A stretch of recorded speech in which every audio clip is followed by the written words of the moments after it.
आइए अब विस्तार से करेंगे चर्चा, जहां भारत और चीन के बीच वास्तविक नियंत्रण रेखा यानी कि LAC पर चल रहे तनाव को कम करने के लिए एक महत्वपूर्ण सहमति बन गई है। भारत की कूटनीतिक ताकत के लिहाज से अब यह एक बहुत बड़ी उपलब्धि है। आपको याद होगा, साल 2020 से चल रहे बवाल के चक्कर में दोनों ही देशों के बीच कैसे किचकिच हुई थी।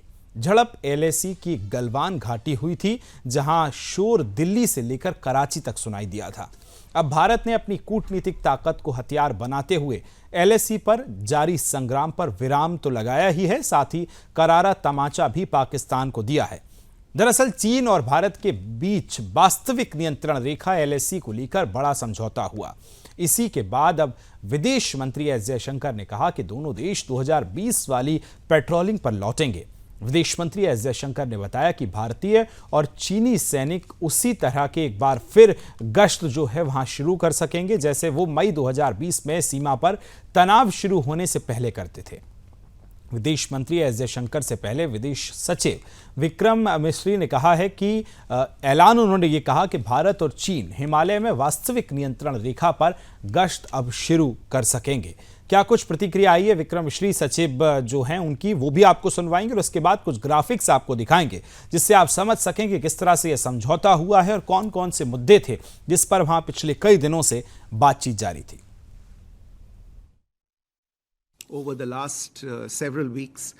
पिछले कुछ हफ्तों से चीन और भारत के डिप्लोमेट और मिलिट्री ऑफिसर एक दूसरे से लगातार बातचीत कर रहे थे। तमाम मंचों के जरिए एक दूसरे के संपर्क में थे और इन बातचीत के नतीजे में भारत और चीन की सीमा पर दोनों देशों के बीच वास्तविक नियंत्रण रेखा पर गश्त को लेकर सहमति बन गई है।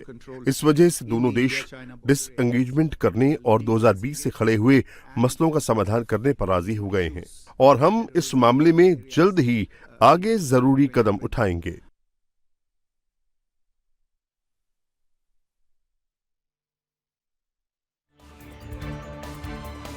आगे का जो राह है वो आसान होती नजर आएगी। भारत ने LAC पर चीन को जो सीमा को लेकर समझौता किया है, उसके बाद चीन जो है अब पलटता नजर आया है। यहाँ बैक पर चीन को देखने को मिल रहा है, लेकिन एक तरफ प्रधानमंत्री ब्रिक्स सम्मेलन में शामिल हो रहे हैं और उससे पहले चीन का ये जो कदम है वो दिखाता है कि किस तरह से भारत अपनी कूटनीति और भारत अपनी नई नीति के तहत अब आगे बढ़ना शुरू कर चुका है।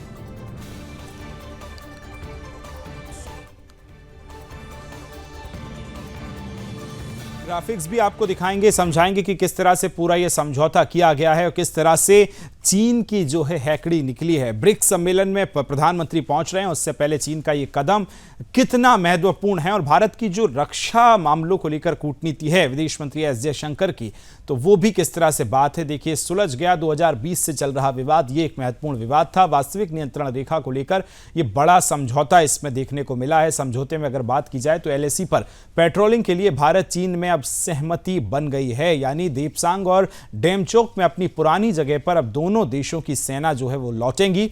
2020 से विवाद चल रहा था जो कि अब सुलझ गया है। ये कुछ और ग्राफिक्स भी आपको दिखाएंगे किस तरह से ये नियंत्रण रेखा भारत चीन के बीच जो तनाव है वो इससे घटेगा। तो LAC पर गश्त को लेकर जहां सहमति है, तो पूर्वी लद्दाख में सीमा विवाद पर अब बातचीत जारी है। हालांकि वहां किस तरह से विवाद है उसको लेकर भी बातचीत चल रही है। भारत और चीन के बीच LAC पर गश्त को लेकर सहमति बनी है। तो जो विवाद से पहले की स्थिति लगभग नजर आती थी, अब वहां वही दिखेगी। पूर्वी लद्दाख में सीमा विवाद पर बातचीत जो है अब वहां जारी है और वार्ताकार समझौते के करीब भी बात पहुंची है। 4 साल पहले पूर्व लद्दाख में तनातनी देखने को मिली थी। गलवान में 20 भारतीय जवानों ने बलिदान भी दिया था। इस दौरान भारत ने चीनी कंपनियों के खिलाफ एक्शन लिया था, जिसके बाद और फिर अब बैकफुट पे जाता चीन नजर आया। 4 साल पहले पूर्व लद्दाख में ये तनातनी की हमें देखने को भी मिली थी। आइए इसी पर चर्चा करेंगे। कुछ खास मेहमान आज हमारे साथ मौजूद रहेंगे। उत्पल कौल जी मेरे साथ जुड़ रहे हैं, इतिहासकार हैं, बहुत स्वागत है आपका। राय तपन भारती जी मेरे साथ जुड़ रहे हैं, वरिष्ठ पत्रकार हैं, बहुत बहुत स्वागत है आपका। संजीव श्रीवास्तव जी मेरे साथ जुड़ रहे हैं, विदेश मामलों के जानकार हैं, आपका भी स्वागत है। और लेफ्टिनेंट जनरल संजय कुलकर्णी जी मेरे साथ जुड़ रहे हैं, रक्षा विशेषज्ञ, आप सभी का बहुत बहुत स्वागत है। आइए चर्चा की शुरुआत सबसे पहले लेफ्टिनेंट जनरल संजय कुलकर्णी जी आपके साथ करना चाहता हूं, किस तरह से समझौते को आप देखते हैं और अब जो चीन बैकफुट पर पहुंचा है ये भारत की कूटनीति और को दर्शाता है कि भारत अब किस तरह से नए भारत की जो स्ट्रेटेजी है 2047 वाले भारत की तरफ जब भारत आगे बढ़ रहा है तो उसके उदाहरण के तौर पर इसे देखा जा सकता है। किस तरह से आप समझते हैं सर? विकास, बहुत बहुत धन्यवाद जी। ये जो समझौता हुआ है इसमें काफी पहलू है। एक सबसे पहली बड़ी बात तो तनाव जो है वो जरूर कम होगा, क्योंकि भारत ने का जो स्टैंड रहा कि जो तनाव अगर कम करना है, पीस एंड ट्रैंक्विलिटी अगर एलएसी के ऊपर लाना है, उसके बाद ही चीन के साथ संबंध अच्छे हो सकते हैं। तो जो हम लोगों का स्टैंड था वो आज रंग लाया है। हमने किसी तरीके से अपना कॉम्प्रोमाइज नहीं किया। जो प्रिंसिपल्स हैं कि जब तक तनाव कम तब होगा, हम कोई चीज ज्यादा नहीं मांग रहे थे। हम यही कह रहे थे कि स्टेटस को एंटे जो अप्रैल 2020 में स्थिति थी उस स्थिति को बहाल करना है। अगर वो बहाल नहीं होती है तो दोनों देशों के बीच संबंध नहीं सुधर सकते हैं। तो ये एक बहुत स्टेटेड स्टैंड, प्रिंसिपल स्टैंड था जिसका हम लोग आज नतीजा देख रहे हैं। नंबर एक। नंबर दो, जो बात हुई आज चीन की भी जो परिस्थिति है वो भी चाहे इकोनॉमिकली हो चाहे डिप्लोमेटिकली हो, उन सबको देखते हुए चीन भी अपने आप को समझ रहा है कि जिस प्रकार से आप जो हम लोग, मैं वो उन शब्दों का इस्तेमाल नहीं करूंगा क्योंकि दोनों एक पुरानी सभ्यताएं हैं, दोनों पड़ोसी हैं, एक दूसरे के साथ संबंध अच्छे थे।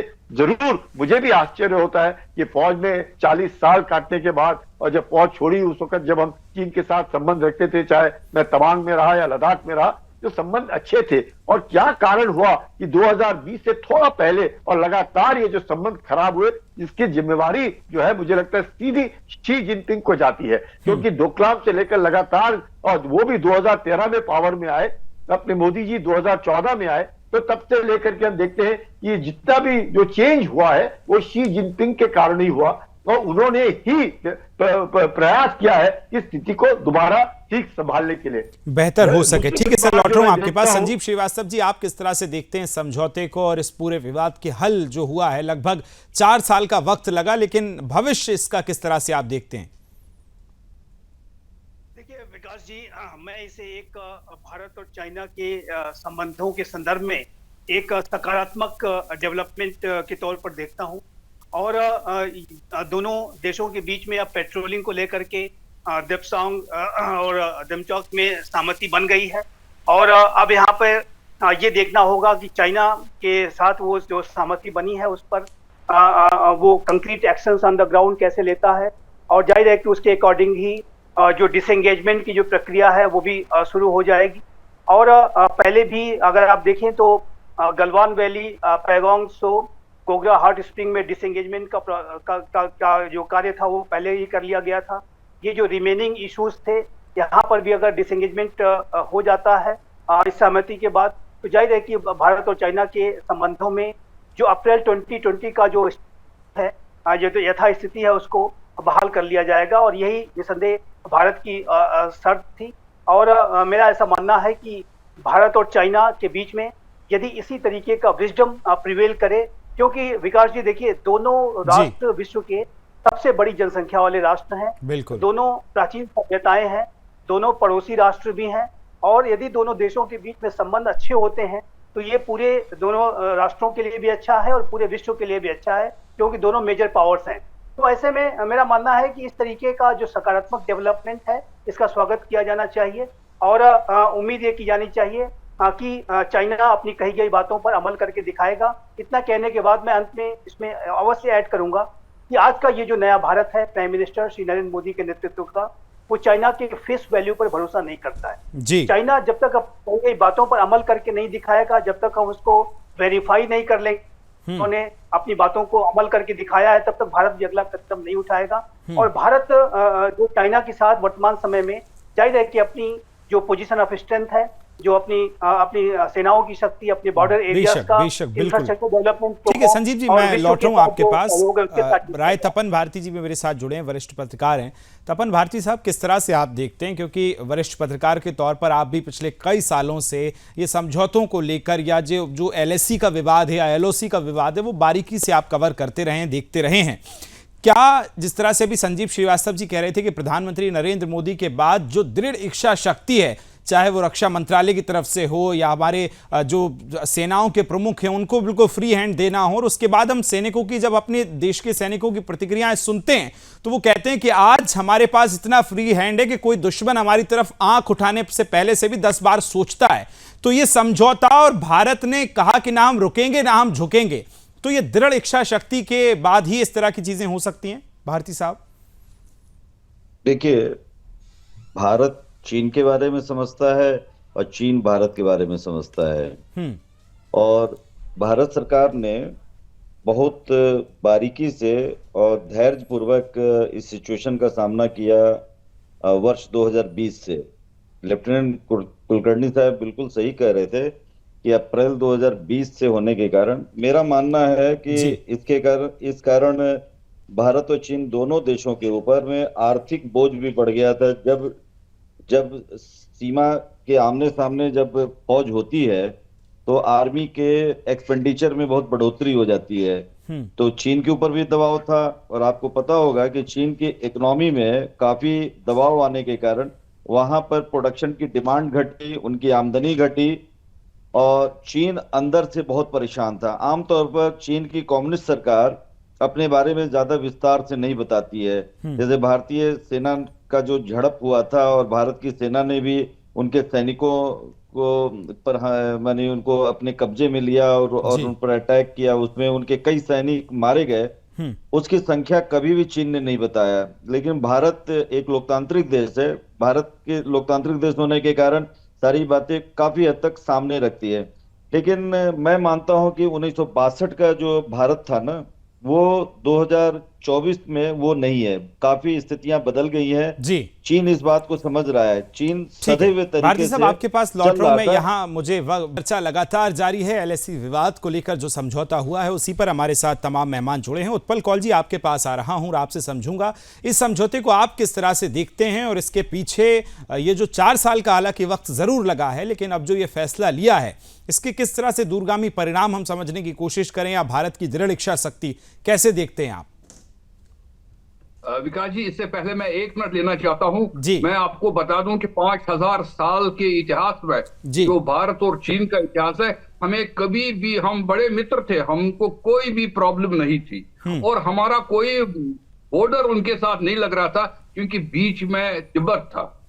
और तिब्बत पर जब इन्होंने कब्जा किया, और हमने डायरेक्टली उस टाइम, हमने 50 के दशक में हमने वहां जब रोड बनाना चाहिए था, हमको तिब्बत की सहायता करना चाहिए था, और इनको भी पता चलता चाइना को कि हम बड़े एक्टिव हैं इस मामले में। खैर, वो बात चली गई।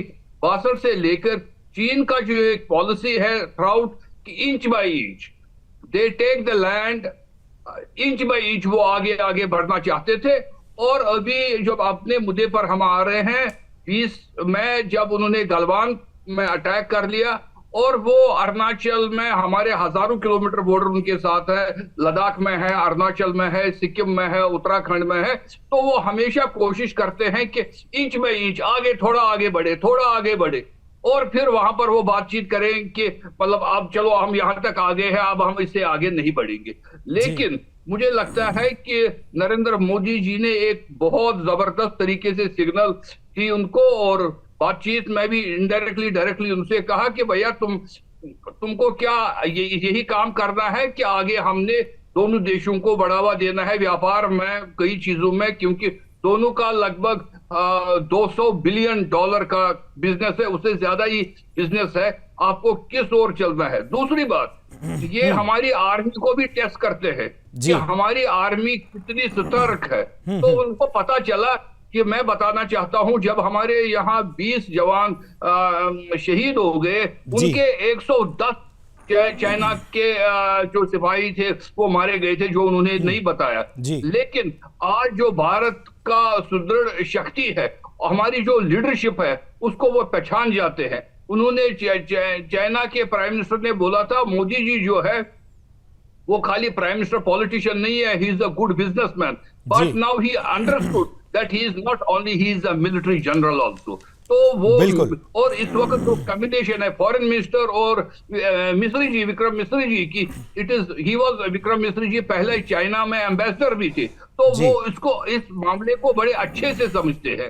तो आर्मी जनरलों की सहमति से और प्रधानमंत्री के गाइडेंस और हमारे फॉरेन मिनिस्टर के गाइडेंस से बिल्कुल ये सर। हमने पाया, और ये हमारी एक किस्म की विक्ट्री है, लेकिन इसको हमने आगे भी चलाना है। क्योंकि बेशक सर, लौटूंगा चाइना मैं जो आपके है, पास। it is more- Sanjay Kulkarni जी, मैं आपसे अब ये समझना चाहता हूं कि ये जो पूरा समझौता हुआ है, ये तो सिर्फ बॉर्डर के इलाकों पर पेट्रोलिंग के लिए हुआ होगा, लेकिन सीमा विवाद का तो मुझे लगता है कि इसका कोई उस पर असर नहीं होगा, या इस पूरे समझौते को थोड़े सरल भाषा में आप हमारे दर्शकों को अगर समझा सकें तो।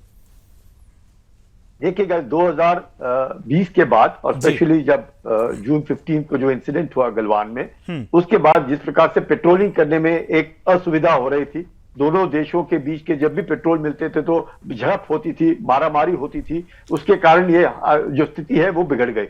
उसके बाद जिस प्रकार से हमने कैलाश रेंज को पकड़ा और फिर वो पेंगांग त्सो से पीछे हटने का जो उन्होंने डी एस्केलेशन की बात जो शुरू की, डिसएंगेजमेंट की बात जो शुरू की, वो फिर वहां पे जाकर के उसके बाद थम गई। जैसे कि वो गलवान में पेट्रोल पॉइंट 14 हुआ, फिर आपके पास ये हॉट स्प्रिंग हुआ, पेट्रोल पॉइंट 15 हुआ, गोगरा हुआ, पेट्रोल पॉइंट 17 अल्फा वहां पे जाकर के रुक गए। उसके बाद जो हरकत है लगातार आप देख रहे हैं कि 4 साल, मैं कहूंगा ऑलमोस्ट 4 साल कहेगा, 19 WMCC मीटिंग्स हुए, 21 कोर कमांडर की मीटिंग्स हुई, इसी को लेकर के कि दोनों देशों के बीच में जो पेट्रोलिंग होगा उसके बीच में तनाव नहीं होना चाहिए, एक दूसरे के कहीं ऐसे ना हो जाए गलती से गोली चल जाए। अभी तक गोलियां नहीं चली हैं और उसके बावजूद इतना सब हादसे हो गए हैं। अगर गोली चल गई तो नुकसान होगा दोनों देश, वो उसको लेकर के जो अभी हुआ है, अभी पूरा डिटेल में नहीं आया है, पर ऐसे सुनने को आया है कि महीने में 2 बार पेट्रोलिंग होगा और एक दूसरे को खबर की जाएगी, हथियार होंगे तो वो संभाल कर इस्तेमाल किए जाएंगे।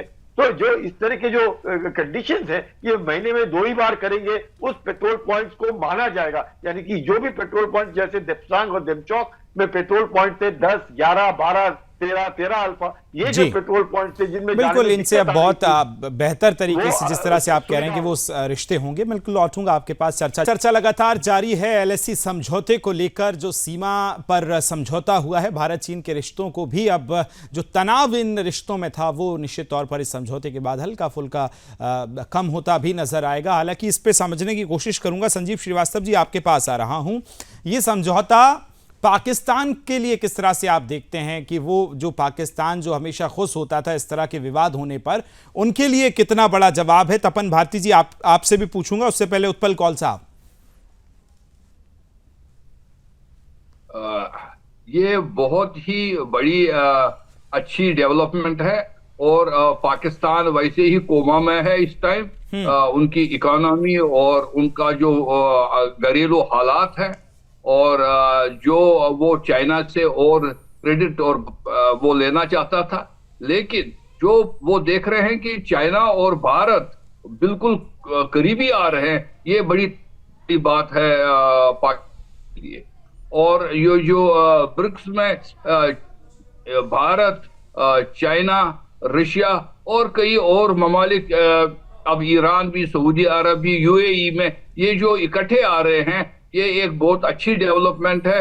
और मुझे लगता है कि जो भारत में इस वक्त फॉरेन पॉलिसी है और जो हमारे प्रधानमंत्री है, फॉरेन मिनिस्टर है जयशंकर जी है, मोदी जी है, और उसके साथ जो कॉम्बिनेशन है विक्रम मिस्री जी, जो पहले चाइना में हमारे एम्बेसडर रहे कई साल और अब फॉरेन मिनिस्टर है, तो बहुत ही अच्छी डेवलपमेंट है। मुझे लगता है कि ये तो इट इज वेल बिगिन, तो मतलब well begin is half done. हम इसको बिल्कुल आगे लेना चाहिए हम। ठीक है सर, लौटूंगा आपके पास। तपन जी, मैं एक बात मैं लास्ट में एक बात बोलना चाहता हूँ। चाइना इज स्टिल अनप्रेडिक्टेबल, तो हमने पूरी नजर रखनी है चाइना पर, ये बहुत बड़ी बात है पूरे भारत। बेशक सर। तपन जी, मैं आपसे ये जानना चाहता हूं कि ये जो समझौता हुआ है उसके बाद किस तरह से आप देखते हैं कि आगे इन रिश्तों को और किस तरह से बेहतर किया जाए? भारत और चीन के रिश्तों को कैसे देखते हैं आप? देखिए, ये जो ब्रिक्स सम्मेलन जो हो रहा है ना रूस में, पर्दे के पीछे ब्रिक्स सम्मेलन विशेष कारण है इस घोषणा का, क्योंकि मुझे लगता है कि मोदी जी और पुतिन बहुत अच्छे मित्र हैं और दोनों के बीच में बातचीत भी हुई। राष्ट्रीय सुरक्षा सलाहकार भी मॉस्को गए थे कुछ समय पहले। तो जाहिर है कि भारत अपनी बात को तो रखेगा ना अपने मित्र देशों के बीच में जी। और पुतिन जो है, पुतिन की बात चीन के राष्ट्रपति भी मानते हैं। तो ऐसा लगता है कि पृष्ठभूमि में रूस का भी इसमें योगदान है, क्योंकि रूस ने कहा कि ब्रिक्स के सम्मेलन में यदि हम 9 देशों के साथ बैठक कर रहे हैं तो वैसे रिश्ते नहीं होने चाहिए जो पिछले 9 साल में 2 ही बार भारत और चीन के राष्ट्राध्यक्ष मिले, यानी मोदी जी और शी जिनपिंग। तो ऐसे में ये पहली बात तो कि रूस का, दूसरा है कि मैं जो पैनल में बैठे हुए साथी मित्र हैं उनकी बातों से सहमत हूं कि चीन के बारे में कभी भी फोरकास्ट आप नहीं कर सकते हैं या संभावना नहीं जता सकते हैं कि अगला कदम क्या होगा। बहुत ही सधे हुए तरीके से भारत को चलना होगा। और मुझे फक्र है कि भारत की रक्षा प्रणाली डे बाय डे मजबूत हो रही है। एक समय था कि हमारे पास अच्छी टेक्नोलॉजी के ड्रोन नहीं हुआ करते थे, लेकिन अमेरिका और इजराइल की मदद से हमारे पास ड्रोन है और ड्रोन की संख्या में लगातार इजाफा हो रहा है। बिल्कुल, मैं समझता हूं कि आर्मी वाले इस बात से तसल्ली करेंगे कि हम चाइना पर नजर लगातार बनाए रखेंगे। ठीक है सर, फाइनल कमेंट, समय मेरे पास इतना ही था। संजय कुलकर्णी जी, आपका फाइनल कमेंट 15 सेकंड में, और फिर इस डिबेट को हम बाइंड अप करेंगे। जी विकास जी, बिल्कुल सही बात, सबने ठीक कहा।